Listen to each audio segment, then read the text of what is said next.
तो बच्चों आज का लेक्चर है हमारा इस चित्र में दिए गए चैनल काट का की माप से इतने इसका गुरुत्व केंद्र ज्ञात कीजिए। तो गुरुत्व केंद्र ज्ञात करने के लिए कैसे ज्ञात करेंगे, देखिए ये एक फिगर दे रखा है, इसमें ये एक रेक्टेंगल ये है और ये एक रेक्टेंगल है और एक रेक्टेंगल ये है। तो इस रेक्टेंगल से मतलब जो इसका गुरुत्व केंद्र ज्ञात करना है इस फिगर का। तो इसमें हम क्या करेंगे, इस रेक्टेंगल को हम मान लेंगे रेक्टेंगल 1 और इसको मान लेंगे रेक्टेंगल 2 और ये वाला हो जाएगा रेक्टेंगल 3। तो कैसे निकाल सकते हैं, इसमें एक रेक्टेंगल देखिए हमारा ये हो गया और दूसरा रेक्टेंगल ये हो गया, तीसरा ये हो गया। तो कैसे निकालेंगे इसका गुरुत्व केंद्र देखते हैं। तो हम पहला रेक्टेंगल बनाते हैं इसके ज़रिए से, ऐसे करके रफली बना के बता रहे हैं। ये है दूरी 50 होती। पहले तो ये देख लीजिए रेक्टेंगल जो होता है ये मान लिया इसकी दूरी a है पूरी और इसकी b है, ठीक है। तो आधी इसकी a/2 हो जाएगी, आधी जो है केंद्र से आधी दूरी a/2 हो जाएगी और इसकी केंद्र से आधी दूरी b/2 हो जाएगी, बताइए, ठीक है।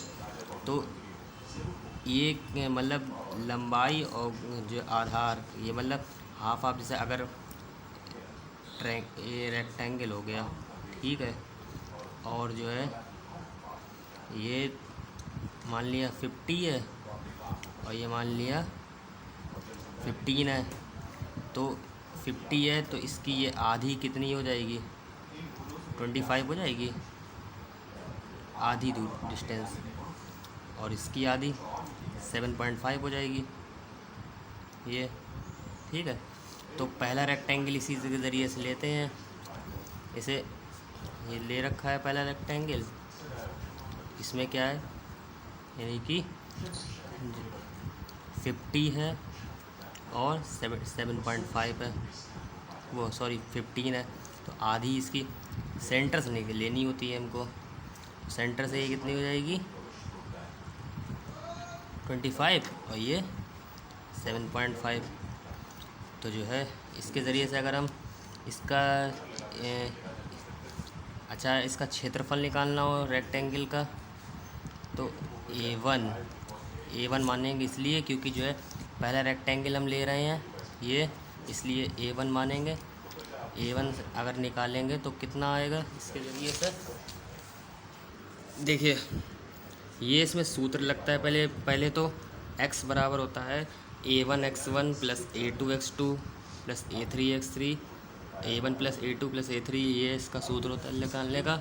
x बार बराबर, ऐसी y बार बराबर सूत्र होता है, ये दिया हुआ, ठीक है।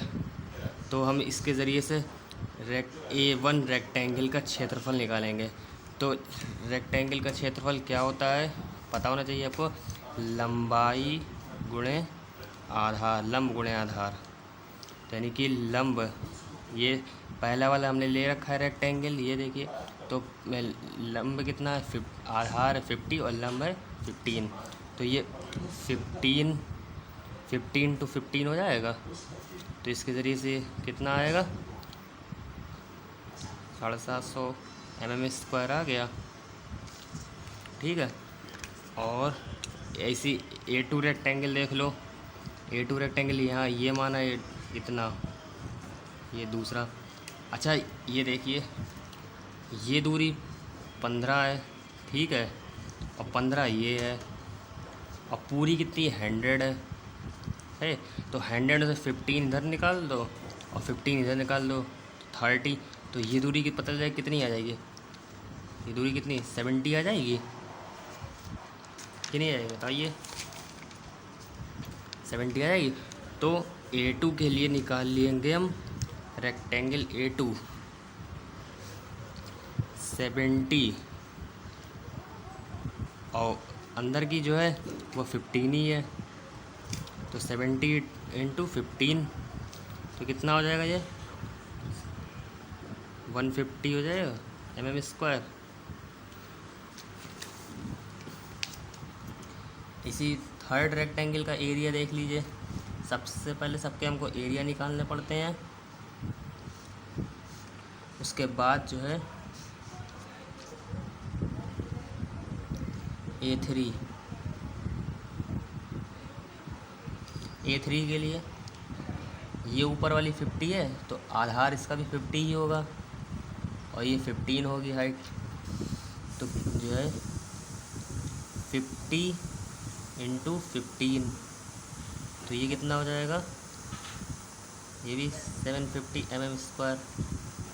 ठीक है, अब बात आती है इनके जो x1 y1 जो निकालने पड़ते हैं कोऑर्डिनेट्स, उनको समझने की बारी है। वो कैसे निकालते हैं, सबसे पहले इस फिगर में हमको एक रेफरेंस मानना पड़ता है।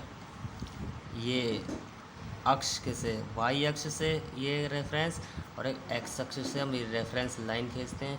ये देखिए हमने ये रेफरेंस लाइन खींची है O से लेकर के, ये देखो x तक की, और O से लेकर के ये y तक की, ये रेफरेंस लाइन खींची हुई है दोनों साइड। और इससे अब हमको जो है x1 y1 कोऑर्डिनेट निकालना होता है। पहले रेक्टेंगल 1 के लिए निकालेंगे, फिर 2 के लिए, ऐसे फिर 3 के लिए। ठीक है, तो रेक्टेंगल 1 के लिए x1 निकालना है। x1 कैसे निकलेगा, x1 निकालने के लिए सबसे पहले देखिए ये इधर से देखिए, ये x1 रेक्टेंगल 1 के परिकेंद्र G1 की OY अक्ष से दूरी, G1 तो जो है पहला वाला रेक्टेंगल, और परिकेंद्र OY अक्ष से दूरी, OY क्या है, OY अक्ष यही तो है, तो OY अक्ष से रहने की दूरी यहाँ केंद्र तक की, G1 तक की, तो कितनी हो जाएगी, ये 50 है पूरी, तो इसकी 50 की इतनी कितनी आधी हुई है, आधी कितनी हो जाएगी 50, यानी कि x1 की वैल्यू तुम्हारी कितनी आ गई 50। तो x1 बराबर कितना हो जाएगा 50 हो जाएगा। ठीक है, इसी तरह से y1 देख लीजिए। y1 लिखा है रेक्टेंगल 1 के परिकेंद्र G1 की OX अक्ष से दूरी, OX अक्ष ये है, ये देखिए पूरी OX अक्ष है नहीं है, तो OX अक्ष से दूरी लेनी है हमको इस पहले वाले रेक्टेंगल की। तो बाई के लिए दूरी मतलब जो ये तो x की थी, यानी कि ओ x की थी मतलब, और बाई के लिए ऐसे ऐसे ली जाएगी मतलब वर्टिकली। तो ये पूरी क्या 15 है आए, और G1 केंद्र से आधी कितनी 7.5 हो जाएगी, 7.5, 7.5 इतनी आई। ठीक है, बट हमको क्या करना है, पूरी रेफरेंस से लेनी है OX से।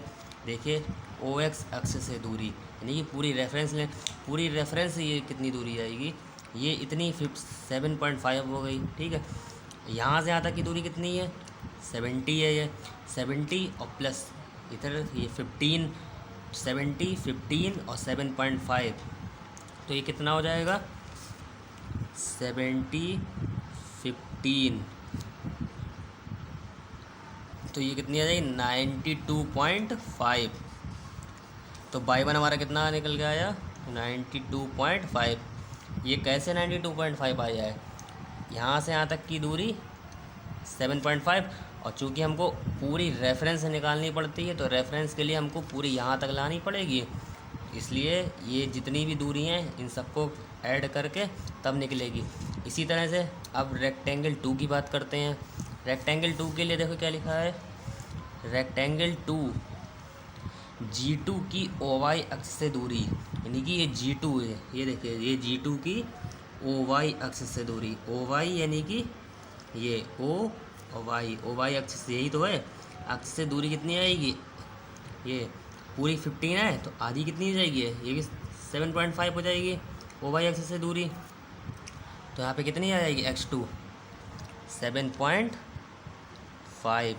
ठीक है, और इसी तरह से y2 रेक्टेंगल की G2 अक्ष से OX से दूरी, ये देखिए G2 OX से OX ये है, तो OX से दूरी निकाली G2 की, दूसरा रेक्टेंगल यहाँ तक है ये। पहले यहाँ से यहाँ तक की डिस्टेंस बताइए कितनी होगी। पूरी कितनी थी यहाँ से यहाँ तक की 70 थी। अब ऊपर वाले रेक्टेंगल से हमें मतलब नहीं है, अभी हम यहाँ से सेकंड वाले रेक्टेंगल की बात कर रहे हैं, ठीक है। तो यहाँ से आधी कितनी हो जाएगी, पूरी 70 थी यहाँ से यहाँ तक की इस वाले रेक्टेंगल, तो आधी 35 हो जाएगी। 35 और फिर हमको पूरी रेफरेंस लेनी होती है, रेफरेंस हमने नीचे मान रखा है OX वाला, तो 15 जे, तो 35 में 15 और ऐड कर देंगे तो कितना हो जाएगा, तो 50 ऐड करेंगे 35 15 तो कितना होएगा 50 हो गया। अब इसी तरह से लास्ट वाला एक रेक्टेंगल और बचा है, इसकी x निकाल लीजिए, x3 और y3 निकालना है। तो यानी कि इसकी x3 से क्या आएगी, ये देखिए थर्ड वाले की आएगी ये x3, रेक्टेंगल 3 की g3 OY अक्ष से दूरी, OY अक्ष से दूरी g3 की, तो यानी कि g3 ये है हमारा, g3 ये है, यानी कि OY अक्ष ये है, OY अक्ष से इसकी दूरी कितनी होगी, पूरी कितनी थी ऊपर वाली देखिए पूरी 50 है, तो ये भी 50 होगी है, तो और फिर आधी कितनी हो जाएगी 25 हो जाएगी, तो यानी कि x3 कितनी आ जाएगी 25, x3 कितनी आ जाएगी 25, ठीक है। और इसी तरह से y3 रेक्टेंगल 3G3 की OX अक्ष से दूरी, ये देखिए OX अक्ष, ये देखिए OX अक्ष है और y3 की G3 से निकालनी है, यानी कि ये देखिए ये वर्टिकली। अब ऊपर वाले दोनों रेक्टेंगल से हमें कोई मतलब नहीं है, अब हम लास्ट वाला रेक्टेंगल देख रहे हैं। हमको क्या करना पड़ता है, बस अगर ऊपर वाले से बात कर रहे हैं तो ऊपर वाले की जितनी डिस्टेंस होगी वो तो निकालेंगे, साथ में हमको नीचे की इसलिए जोड़ना पड़ता है क्योंकि हमको रेफरेंस देखनी पड़ती है। रेफरेंस हमने नीचे मान रखा है ना, और इसका रेफरेंस इस साइड, तो रेफरेंस पूरी दूरी लेनी पड़ती है। अब नीचे लास्ट वाला रेक्टेंगल तो रेफरेंस के पास में आ ही गया है, इसलिए ऊपर वाले से कोई मतलब नहीं, तो इसलिए इसकी y3 कितनी हो जाएगी, पूरी 15 है, तो पूरी 15 आधी कितनी हो जाएगी है केंद्र से 7.5 हो जाएगी, और रेफरेंस से आ रही है, यानी कि y3 कितनी निकल आएगी 7.5। तो यहाँ से हम लिख लेते हैं अब y3 7.5। तो अब हमको क्या मिल गया, x1 भी मिल गया, x2 भी, y1 y2 भी, x3 y3। अब क्या करना है हमको, फार्मूले में ये रख देना है, और हमको ये इस फार्मूले में रख देंगे तो x बार और y बार के मान मिल जाएंगे, और जो है इसका गुरुत्व केंद्र ज्ञात हो जाएगा। तो रखते हैं, देखिए x बार में यानी कि पहले क्या फार्मूला होता है, a1 x1, a1 यानी कि कितना दे रखा है 7, ये देखिए a1